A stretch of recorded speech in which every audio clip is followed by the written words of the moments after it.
in this crisis is Africa's opportunity. And that is what we want to focus on, Africa's opportunity to unlock the tremendous resources that we have for green energy transition. And we must exploit this opportunity. And number 3, so that I conclude, is that this is the continent that has the highest investment potential. We are only limited by 2 things.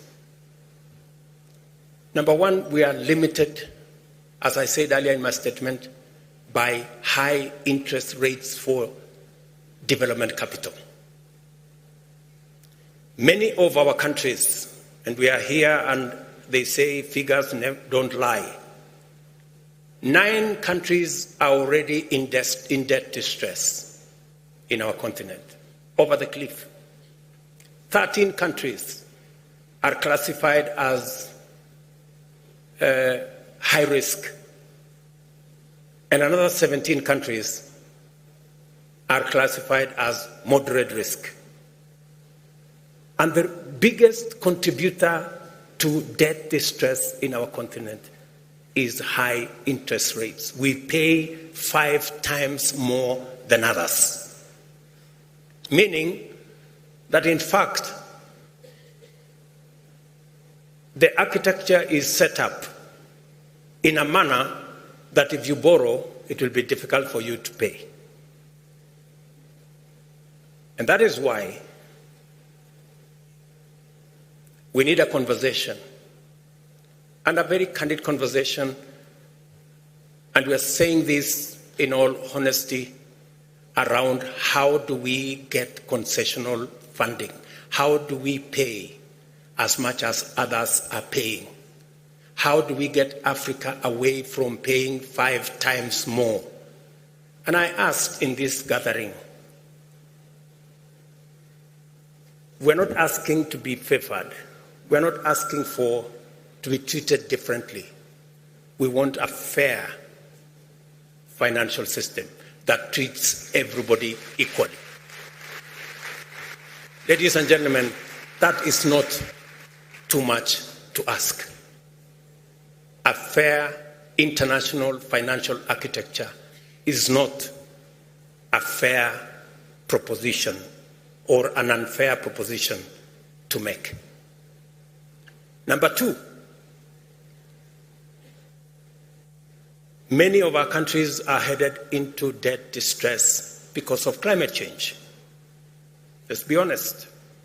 We are suffering the most, whether it is in the Sahel with drought, whether it is in the Horn of Africa with drought, whether it is in South Africa and the southern part of our continent with cyclones. And we are saying the suffering is across the globe, but we carry the biggest brunt. I'll contextualize this. And because of climate change, we are forced to divert resources that are meant for economic growth into dealing with the effects of climate change. I will contextualize this. In Kenya, we lost 2.5 million heads of livestock in northern part of Kenya. Combined with Ethiopia and Somalia and Djibouti, we lost 9.5 million heads of livestock. So what did I have to do in Kenya? So in Kenya, I've had to increase resources meant for school feeding from 1.5 million children in school, under school feeding. We've had to scale up this year to 4 million kids in school to be put under school feeding. And we've had to rearrange the budget to provide for that. So when we say climate change is destroying our economies, we are not making statements. We are making statements of fact.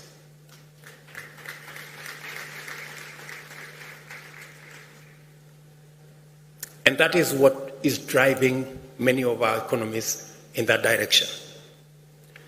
And let me contextualize this further. When I was first elected as a member of parliament in a rural constituency in Kenya, I represented a community that is so proud that they think debt is not a good thing. They are risk averse and very debt averse. So, to try and encourage the community that time, then there was this phrase, and I want to say it in the indigenous community. There was a phrase that Kaigai Kobarin Besen Kosir Kobarin Panan. I will explain to you what that means. There is Besen and there is Panan. Besen is debt. Panan is poverty. So it is said in this community, if you must die, it is better to die of debt than to die of poverty. Because you are dying anyway. So it's... And so, to contextualize that into this debate, we don't want to die in this continent, we don't want to die of debt, but we also don't want to die of poverty. That is why we must have a conversation around multilateral development banks and concessional financing and how we can finance our economies using resources that do not punish us.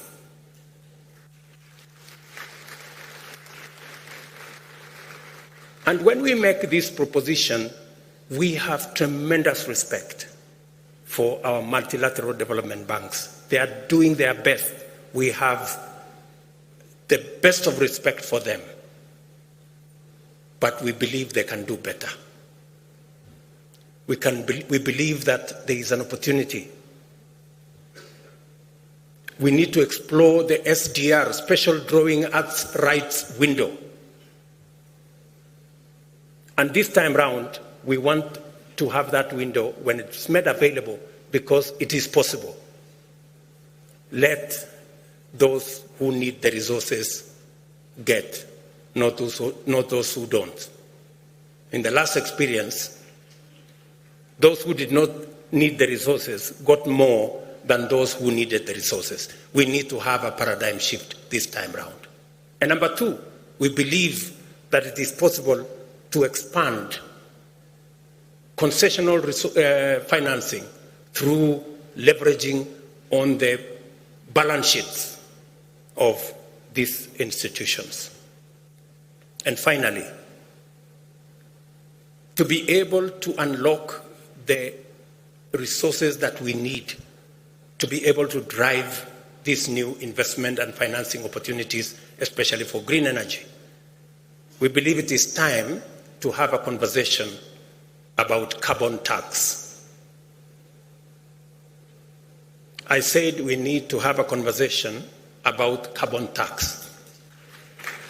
And I mean we need to have a conversation about carbon tax. Yes.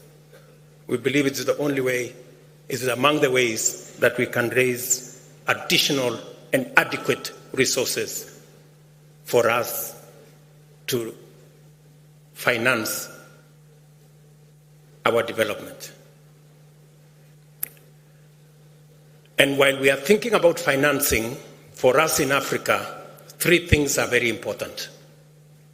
As they say in Kenya, mambo ni matatu. Number one, speed.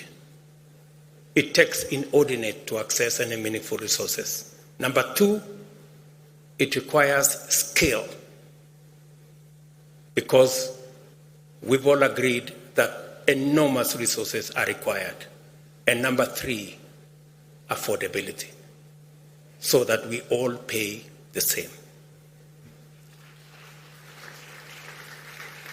And that is why this event is both Africa's climate summit and a global pre-COP28 convention.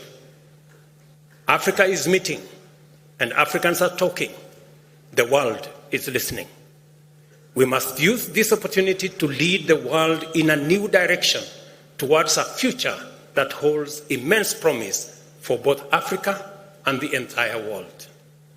The many initiatives showcased at this summit testify to the courage of African enterprise and innovators to pursue breakthroughs, exploit opportunities, develop models, and take risks to make our tomorrow better than our today.